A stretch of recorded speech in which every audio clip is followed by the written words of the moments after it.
Hello everyone. We are continuing with 2nd Samuel, going from chapter 10.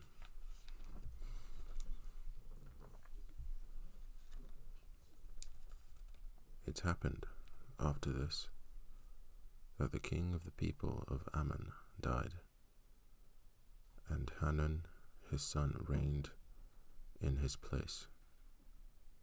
Then David said, I will show kindness to Hanun the son of Nahash, as his father showed kindness to me.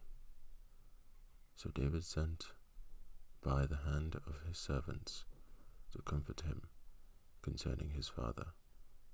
And David's servants came into the land of the people of Ammon.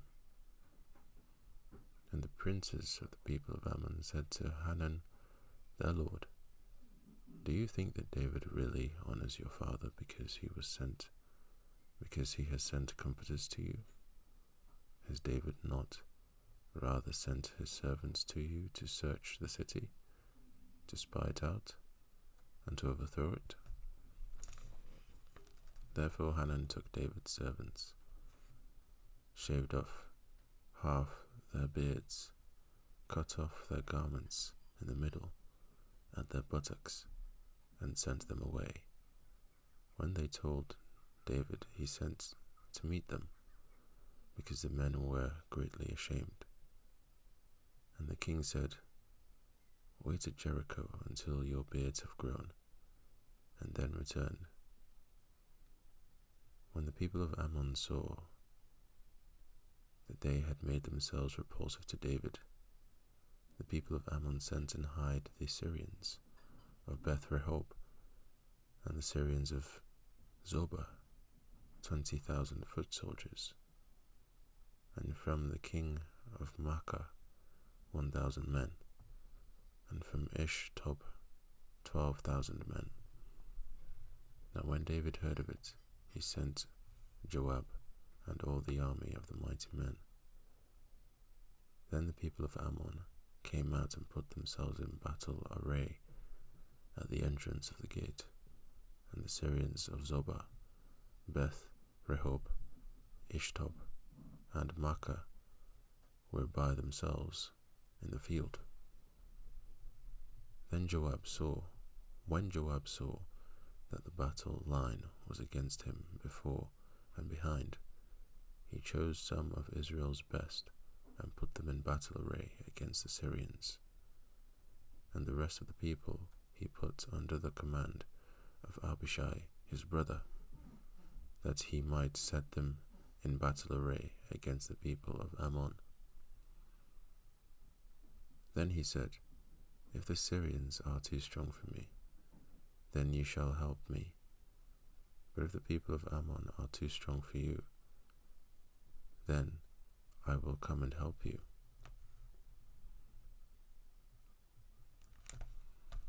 Be of good courage, and let us be strong for our people and for the cities of our God. And may the Lord do what is good in his sight. So Joab and the people who were with him drew near for the battle against the Syrians, and they fled before him. When the people of Ammon saw that the Syrians were fleeing, they also fled before Abishai and entered the city. So Joab returned from the people of Ammon and went to Jerusalem.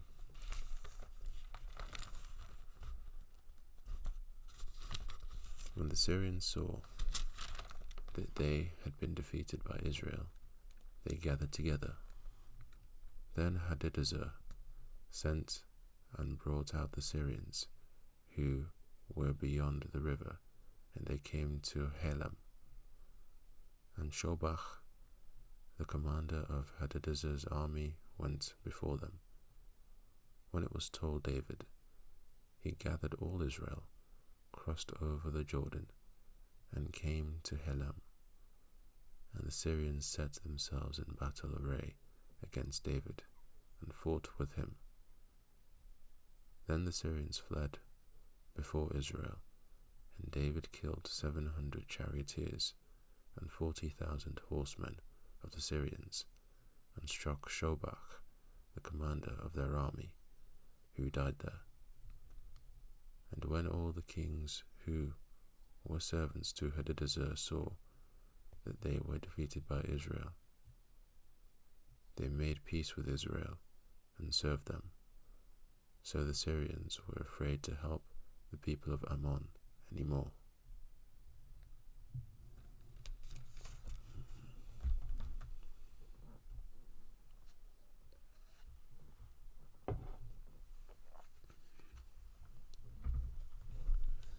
Chapter 11.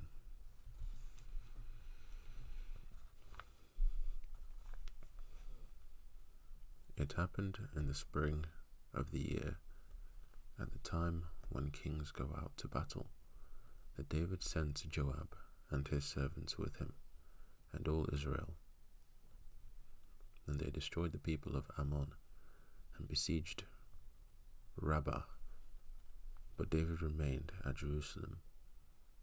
Then it happened one evening that David arose from his bed and walked on the roof of the king's house. And from the roof he saw a woman bathing, and the woman was very beautiful to behold. So David sent and inquired about the woman.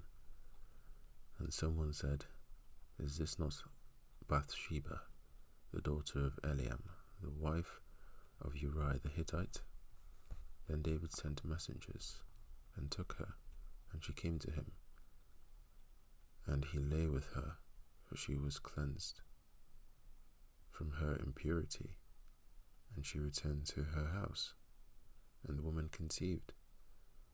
So she sent and told David, and said, "I am with child." Then David sent to Joab, saying, "Send me Uriah the Hittite." And Joab sent Uriah to David.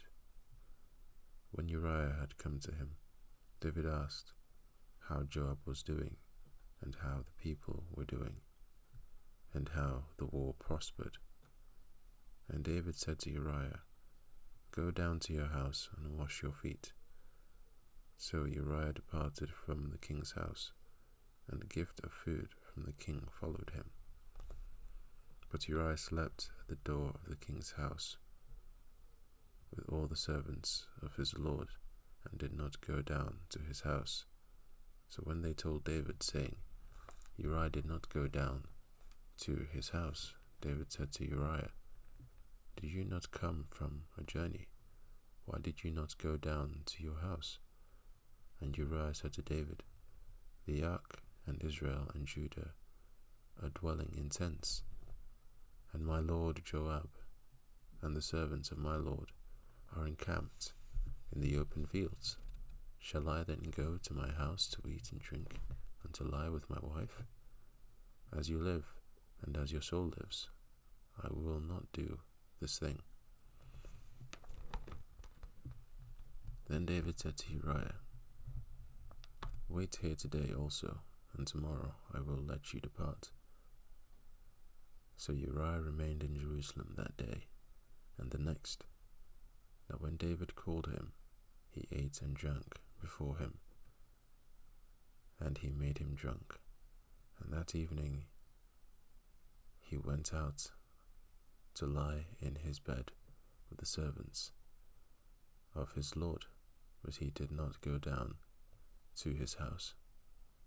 In the morning it happened that David wrote a letter to Joab, and sent it by the hand of Uriah. And he wrote in the letter, saying, "Set Uriah in the forefront of the hottest battle, and retreat from him, that he may be struck down and die."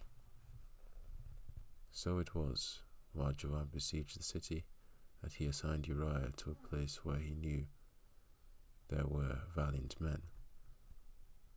Then the men of the city came out and fought with Joab, and some of the people of the servants of David fell, and Uriah the Hittite died also. Then Joab sent and told David all the things concerning the war, and charged the messenger, saying, when you have finished telling the matters of the war to the king, if it happens that the king's wrath rises, and he says to you, why did you approach so near to the city when you fought? Did you not know that they would shoot from the wall? Who struck Abimelech the son of Jerubbaal? Was it not a woman who cast a piece of a millstone on him from the wall, so that he died in Thebez? Why did you go near the wall? Then you shall say, your servant Uriah the Hittite is dead also. So the messenger went, and came and told David all that Joab had sent by him. And the messenger said to David, surely the men prevailed against us, and came out to us in the field. Then we drove them back as far as the entrance of the gate. The archers shot from the wall at your servants, and some of the king's servants are dead, and your servant Uriah the Hittite is dead also. Then David said to the messenger, thus you shall say to Joab, do not let this thing displease you, for the sword devours one as well as another. Strengthen your attack against the city, and overthrow it, so encourage him. When the wife of Uriah heard that Uriah her husband was dead, she mourned for her husband. And when her mourning was over, David sent and brought her to his house, and she became his wife, and bore him a son. But the thing that David had done displeased the Lord.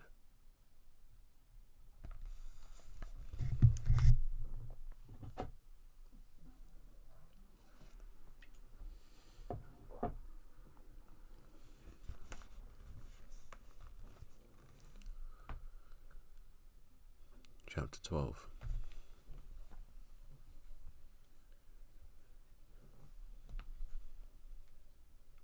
Then the Lord sent Nathan to David, and he came to him and said to him, there were 2 men in one city, one rich and the other poor. The rich man had exceedingly many flocks and herds, but the poor man had nothing except one little ewe lamb, which he had bought and nourished, and it grew up together with him and with his children. It ate of its own food. It ate of his own food, and drank from his own cup, and lay in his bosom, and it was like a daughter to him. And a traveller came to the rich man, who refused to take from his own flock and from his own herd to prepare one for the wayfaring man who had come to him. But he took the poor man's lamb and prepared it for the man who had come to him. So David's anger was greatly aroused against the man. And he said to Nathan, as the Lord lives, the man who has done this shall surely die, and he shall restore 4-fold for the lamb, because he did this thing, and because he had no pity. Then Nathan said to David, you are the man. Thus says the Lord God of Israel, I anointed you king over Israel, and I delivered you from the hand of Saul. I gave you your master's house and your master's wives into your keeping, and gave you the house of Israel and Judah. And if that had been too little, I also would have given you much more. Why have you despised the commandment of the Lord, to do evil in his sight? You have killed Uriah the Hittite with the sword. You have taken his wife to be your wife, and have killed him with the sword of the people of Ammon. Now therefore the sword shall never depart from your house, because you have despised me, and have taken the wife of Uriah the Hittite to be your wife. Thus says the Lord, behold, I will raise up adversity against you from your own house, and I will take your wives before your eyes, and give them to your neighbor, and he shall lie with your wives in the sight of this son. For you did it secretly, but I will do this thing before all Israel, before the sun. So David said to Nathan, I have sinned against the Lord. And Nathan said to David, the Lord also has put away your sin. You shall not die. However, because by this deed you have given great occasion to the enemies of the Lord to blaspheme, the child also who is born to you shall surely die. Then Nathan departed to his house.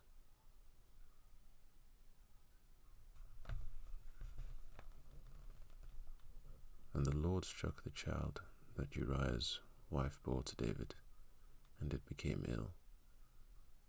David therefore pleaded with God for the child, and David fasted and went in and lay all night on the ground. So the elders of his house arose and went to him to raise him up from the ground, but he would not, nor did he eat food with them. Then on the 7th day it came to pass that the child died, and the servants of David were afraid to tell him that the child was dead, for they said, Indeed, while the child was alive, we spoke to him, and he would not heed our voice. How can we tell him that the child is dead? He may do some harm. When David saw that his servants were whispering, David perceived that the child was dead.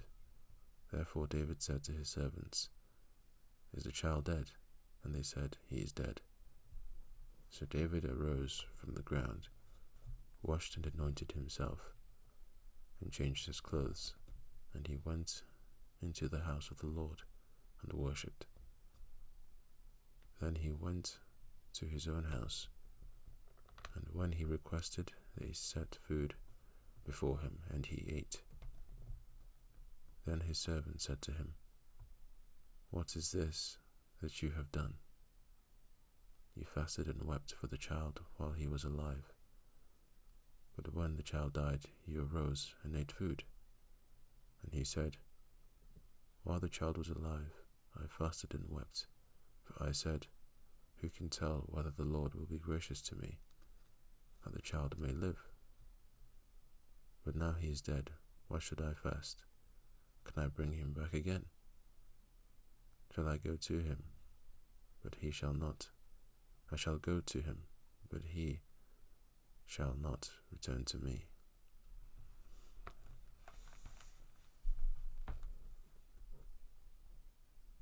Then David comforted Bathsheba his wife, and went in to her and lay with her.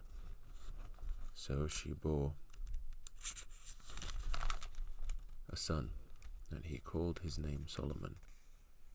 Now the Lord loved him, and he sent word by the hand of Nathan the prophet. So he called his name Jedidiah, because of the Lord. Now Joab fought against Rabbah of the people of Ammon, and took the royal city. And Joab sent messengers to David and said, I have fought against Rabbah, and I have taken the city's water supply. Now therefore gather the rest of the people together, and encamp against the city, and take it, lest I take the city, and it be called after my name. So David gathered all the people together, and went to Rabbah, fought against it, and took it. Then he took the king's crown from his head. Its weight was a talent of gold, with precious stones, and it was set on David's head. Also he brought out the spoil of the city in great abundance, and he brought out the people who were in it, and put them to work with saws and iron picks and iron axes, and made them cross over to the brickworks. So he did to all the cities of the people of Ammon. Then David and all the people returned to Jerusalem.